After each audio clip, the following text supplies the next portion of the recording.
دلوقتي بقى يا حبايب قلبي خلاص بقى الوصفه بتاعتنا خلصت. شايفين السميد بقى طالع عامل ازاي وجميل وفي منتهى الجمال وريحته بقى قلب البيت. شايفين عامل ازاي؟ يعني مش هنحرم نفسنا من حاجه بقى، ولا نقول تركي ولا حاجه. تركي ده ولا مش تركي؟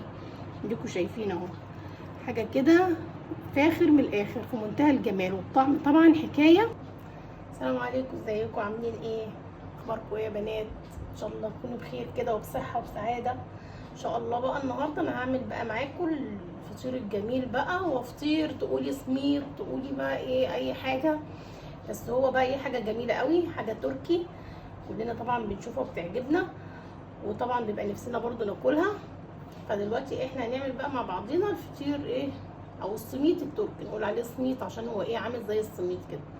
فاحنا هنعمله بطريقه سهله خالص وبسيطه، وان شاء الله بقى تعجبكم. وعايزاكم بقى ايه تتفاعلوا معايا كده، ولايك وشير واشتراك بقى في القناه، وتفعلوا الجرس عشان يوصلكم كل جديد. وطبعا اتشرف برضو بتعليقاتكم وتقولوا لي برضو انتوا منين ومتابعيني منين. فدلوقتي بقى هنبتدي مع بعضينا ونصلي على النبي حبيبنا، اللهم صل على سيدنا محمد وعلى اله وصحبه وسلم. صلاه تهدينا وتغنينا وترضينا. نبتدي بقى ونشوف بقى ايه السميت الجميل ده نعمله ازاي. طبعا المدارس طبعا قربت بقى، وطبعا هنعوز بقى نعمل للولاد حاجات وفطير وسميت وحاجات حلوه بقى كده ايه عشان بقى ايه تغذيهم وياخدوهم معاهم وهم رايحين المدرسه. فاحنا طبعا ايه هنبتدي بقى نعمل مع بعضينا ونشوف بقى ايه طريقتنا، ونشوف الحاجات الحلوه اللي نعملها ازاي ان شاء الله كده تعجبكم وتنول اعجابكم، ونشوف مع بعضينا بقى. دلوقتي احنا هنعوز 4 كوبايات دقيق بقيمه نص كيلو، وهنعوز معاهم كوبايه ونص ميه، وربع كوبايه زيت او تلت كوبايه زيت، وباكت خميره، ومعلقه صغيره ملح، و4 معالق سكر مش مليانين قوي يعني. هنحط كل بقى المكونات دي كلها هنحطها هنا مع بعضها كده، السكر مع الملح مع الخميره، كله هنحطه مع بعضيه. نحط الميه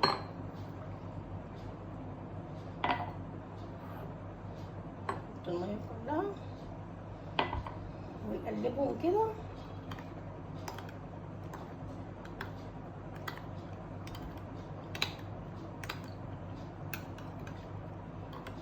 هجيب لهم حاجه اوسع شويه بقى عشان ايه عايزين نحط الزيت كمان معاهم، فدي مش هتكفي، نجيب حاجه ايه واسعه شويه.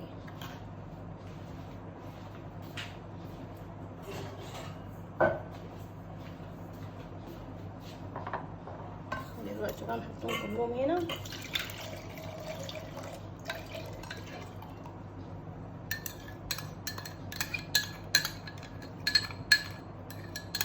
الميه عادي من الحنفيه، مش الميه سخنه ولا حاجه، عشان بس احنا هنقلب بس الخليط كده شويه مع بعض وخلاص.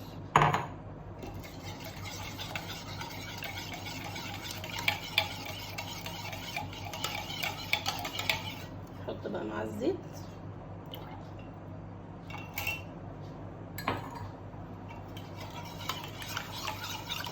حاجه تتعمل بطريقه سهله وبسيطه خالص، وتطلعي معاكي ايه احلى فطاير واحلى سميت واحلى حاجه تعمليها لاولادك.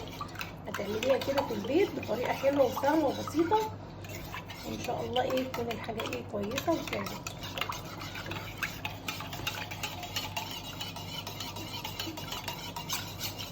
هنسيب بس الخليط بس دقيقتين كده ونرجع ايه نكمل مع بعضنا. دلوقتي بقى نحط كل الخليط بقى بتاعنا ده على الدقيق بقى كده، نحفر له فحره كده زنطوطه كده في النص، وندلقه بقى كله عليه.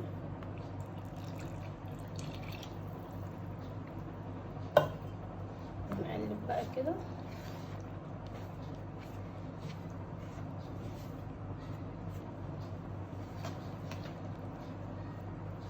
طبعا وانتي بتعملي لازم تخدمي بقى العجينه كويس، تطلع معاكي بقى حلوه، تطلع معاكي ناعمه وجميله. كل ما بتخدمي في العجينه اي عجينه بقى بتعمليها تطلع معاكي حلوه، وتطلع معاكي النتيجه كده ايه ممتازه، تطلع معاكي الحاجه هشه وحلوه. احنا دلوقتي بقى ايه خلطنا كده بالايه بالسباتولا دي. دلوقتي بقى ايه هنعمل بقى ايه بايدينا بقى. انا دلوقتي هعمل بقى بايدي كده،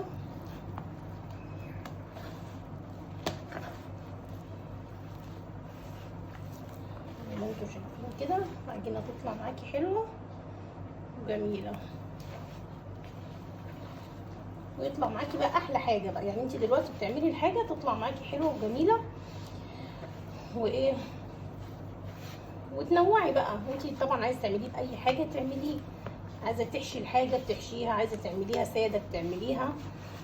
فانت بتتحكمي بقى ايه في الحاجات اللي انت بتحبي تعمليها.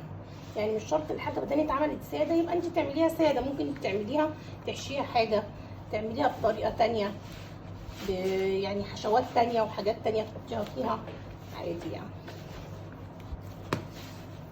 شايفين العجينه في ثواني بتتلم معانا وايه وحلوه اهي وجميله. لا محتاجه بقى ميه تاني ولا محتاجه حاجه، لان احنا حاطين مقدار الميه كويس. وطبعا كله بيبقى تبع طبعا ايه الدقيق. يعني ممكن الدقيق لو احتاج ميه تاني بتحطي شويه ميه صغيرين، ما احتاجش خلاص. فاحنا مش حاطين مقدار كتير ان هو ايه يبقى زياده ولا حاجه. بس هي لو كانت محتاجه ميه تاني كنا حطيناها. فاحنا دلوقتي هنشيلها بقى وايه ونعملها بقى كده على الرخامه عشان برضو كده ايه تدينا نتيجه حلوه. ناخد وندي فيها كده.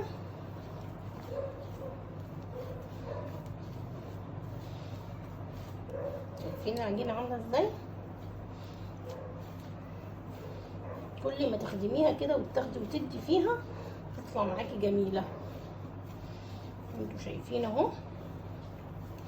لو وصلتوا بقى معايا لغايه هنا صلوا على النبي اللهم صل على سيدنا محمد وعلى اله وصحبه وسلم.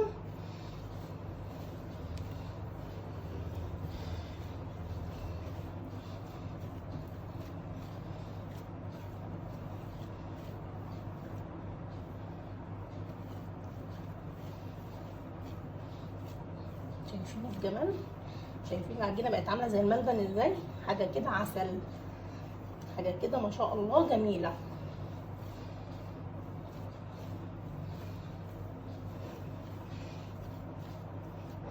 دلوقتي بقى كده شايفين عامله ازاي جميله اهي.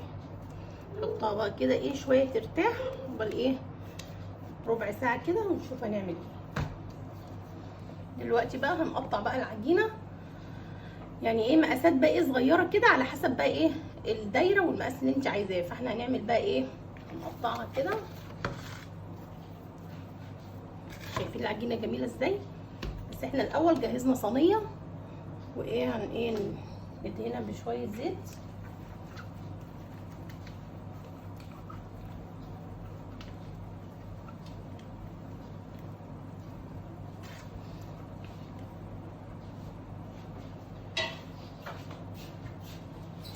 خلاص جهزنا الصينيه بتاعتنا. هنقطع بقى ايه مقاسات كده حوالي ايه المقاس اللي احنا بقى ايه عايزينه. يعني احنا نكبرها كده شويه عشان ايه نعرف نطلع ايه المقاسات اللي احنا عايزينها، عشان كلهم يبقوا مقاس واحد.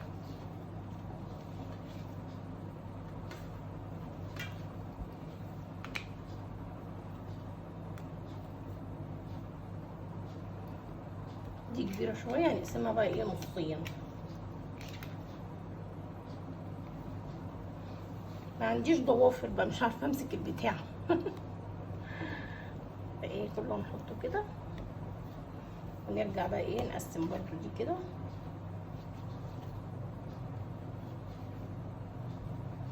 حسب ما تطلع لك بقى وحسب الكميه اللي انت عايزاها. نحطهم بقى هنا كده ايه كل واحده كده امسكها كده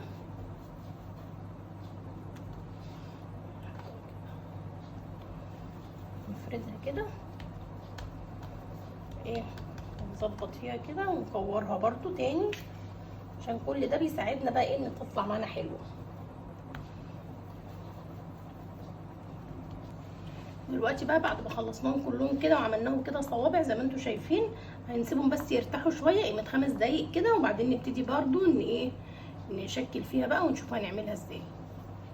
دلوقتي بقى عقبال ما العجينه بتاعتنا بس كده ترتاح شويه هنقوم مجهزين بقى ايه الطبقه الجميله بقى اللي احنا هنعمل بيها ايه الوش بتاعها وتبقى هي اللي تديها الطعم الجميل. فاحنا دلوقتي هنحط ايه لو عندك دبس بتحطي منه، ما عندكيش دبس الرمان مفيش مشكله تحطي عسل. انا دلوقتي حاطه عسل عادي لان انا ما عنديش، فايه هحط العسل حوالي كده ايه ربع كوبايه عسل، تحطي عليه كوبايه ميه، ونقلبهم كده مع بعضيهم. دي بقى ايه هتبقى الخلطه اللي احنا هنعمل بيها العجينه. وده طبعا السمسم، احنا ممكن نحتاج سمسم اكتر من كده، بس السمسم لو جبتي اكتر من كده هيهدر معاكي كتير وهيقع كتير وهيترمي. فاحنا دلوقتي هنحط احنا ايه السمسم عليه بالطريقه ايه هوريها لكم، بدل ايه ما تجيبي سمسم كتير ويهدر معاكي ويترمي خساره. احنا دلوقتي ايه جهزنا بقى الخلطه بتاعتنا دي، ونحطها بقى ايه على جنب كده، وبقى ايه ما نكمل بقيه وصفتنا. دلوقتي بقى العجينه بتاعتنا خلاص كده ايه خمرت شويه كده وبقت حلوه. هنبتدي بقى نعملها واحده واحده كده زي ما انتم شايفين اهو. نمسكها بقى كده نبرمها كده، يعني اقعدي اعملي فيها على قد الطول اللي انت عايزاه بقى، اقعدي طولي فيها براحتك، شوفي طولي بقى براحتك كده تفضل تطول معاكي. بعد ما تطوليها كده ماسكاها كده اهو شايفين، اقعدي لفيها بقى كده شايفين اهي عماله ايه بنلفها اهو سوا، ونقوم ايه جايبينها بقى من هنا كده ماسكينها كده وايه لحمينها كده مع بعضها هنا ايه كده اهي طلعت اهي ملحومه وجميله. نحطها بقى ايه في الصلصه. نعمل واحده تانية نفضل برضو نبرم فيها كده لغايه ايه ما تطول خالص معاكي.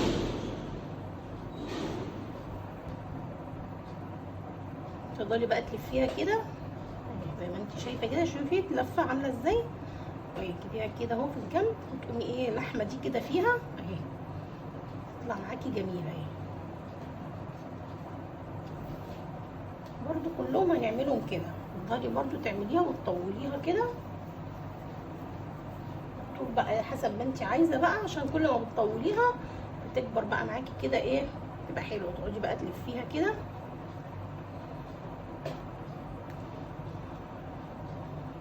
تطلع معاكي بقى شكلها تحفه في منتهى الجمال. دي كده تجيبيها هنا كده تدخليها هنا كده وتدوسي عليها كده تلاقيها ايه لزقت في بعضها شايفين. نعمل بقى كل الكميه كده واوريكم بقى في الاخر هنعمل فيها ايه. دلوقتي خلاص بقى خلصنا، دي اخر واحده معانا اهو. نلفها كده بعد ما نطولها ونقعد بقى ايه نعملها كده زي ما انتم شايفين كده، سهله خالص تطلع معاكي جميله وتحفه شايفين. تفضلي تلفي فيها كده تلفي بقى تلفي كده تلاقيها شوفت برمت ازاي وبقت عامله ازاي جميله، وتقومي جايباها كده مدخله دي هنا كده متكيه عليها هنا كده تلاقيها ايه لزقت في بعضها اهي شايفين جميله. نحطها كده جنب دول وهنشوف بقى. وطبعا عملنا دول كمان اهو، ايه هنسيبهم بس كده دقيقتين كده قبل بس ايه نجهز بس حاجات كده وايه ونكمل. دلوقتي بقى زي ما احنا عملناها كده نقوم مغطسينها بقى ايه في الميه هي ايه المعسل دي، نغطسها كده خالص زي ما انتم شايفين كده، ونطلعها بقى نحطها بقى ايه تفضلي توسعي فيها كده توسعي فيها كده ونحطها ايه في الصاج. دي برضو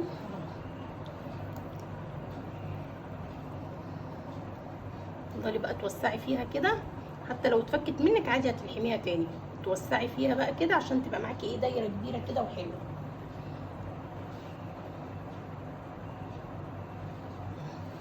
تغطسي كده تفضلي بقى ايه توسعي فيها كده توسع معاكي كده وتبقى حلوه. دلوقتي بقى هنرش عليهم كلهم سمسم بقى كده عشان ايه ما نهدرش سمسم كتير. هنرش على كل ايه واحده كده. شايفين بقى الفطير عامل ازاي، هيطلع بقى معاكي تحفه وجميل وفي منتهى الجمال، وما تحرميش نفسك من حاجه بقى، لا حاجه تركي ولا حاجه مصري ولا حاجه ايه اي بلد. هتلاقي ايه كل حاجه بتعمليها جميله كده وحلوه وما بتاخدش والله وقت ولا حاجه. انت وانت قاعده يعني وانا بعمل الاكل ممكن اعمل الحاجات دي عادي وانا واقفه في ثواني، والعيار بيبقى صغير كده على قد مثلا ايه ما تعمليه مثلا يكفيك يوم ولا يومين وخلاص، تعملي جديد بجديد كده تطلع معاكي تحفه وجميله. شايفين السمسم جميل ازاي، انت ممكن تغرقيها سمسم بس هيهضر منك بقى كتير، وانت ايه ما يستوي بقى تلاقيه بيقع بقى منه كده ايه كتير. فدلوقتي ايه احنا بنحط ايه على قد كده وخلاص. شايفين جميل ازاي؟ هنحطه بقى ايه في الفرن على درجه حراره 180 في الرف اللي في الوسط. مفيش ربع ساعه كده ولا 10 دقايق هتلاقيه بقى ايه احمر وبقى حلو واستوى. اول ما تلاقيه احمر من تحت لو عندك شوايه شغلي الشوايه، ولو في مروحه شغليها بتسرع معاكي برده في الايه في سوى الحاجه، تخليها ايه بسرعه بتستوي.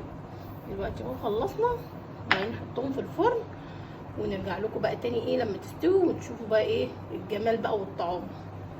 دلوقتي بقى يا حبايب قلبي خلاص بقى الوصفه بتاعتنا خلصت، وشايفين السميد بقى طالع عامل ازاي وجميل وفي منتهى الجمال وريحته بقى قلب البيت. شايفين عامل ازاي؟ يعني مش هنحرم نفسنا من حاجه بقى، ولا نقول تركي ولا حاجه. تركي ده ولا مش تركي؟ اديكوا شايفين اهو حاجه كده فاخر من الاخر في منتهى الجمال، والطعم طبعا حكايه، وطعمه في منتهى الجمال. ان شاء الله بقى الوصفه تعجبكم، ولو عجبكم بقى الفيديو لايك وشير واشتراك في القناه، وفعلوا الجرس بقى عشان يوصلكم كل جديد، واشوفكم دايما على خير كده وفي سعاده ان شاء الله. وشرفوني بقى بتعليقاتكم، وطبعا الكميه اللي بتعمليها تبقي تحطيها بقى ايه يعني ايه في كيس برضو عشان ايه تبقى كويسه معاكي وما تنشفش قوي، وتستعملي على قد اللي انت عايزاه، يعني ما تسيبوش بايت بره ان هو يبرول بقى مبقاش حلو. لا، هو الحاجه تبقى صبحه بصبحه كده، تحطيها في الفريزر على قد ما انت عايزه، تطلعي بقى ايه كام واحده كده اللي انت هتاكليهم وطلعيهم في ثواني، بتفك ما بتحتاجش اي حاجه. يعني حتى ممكن ما تحطهاش في الميكروويف، لانك لو حطيتيها في الميكروويف بيبوظ المعجنات لما بيجي يسيحها او يخليها تفك، بيخليها تنشف، ما بيخليهاش حلوه. فانت ايه تحطيهم بقى في الكيس كده وتعينيهم بقى ايه في الفريزر، تستعمليهم على طول براحتك. وان شاء الله بقى الوصفه تعجبكم، واشوفكم دايما على خير في مطبخ هند. والسلام عليكم ورحمه الله وبركاته.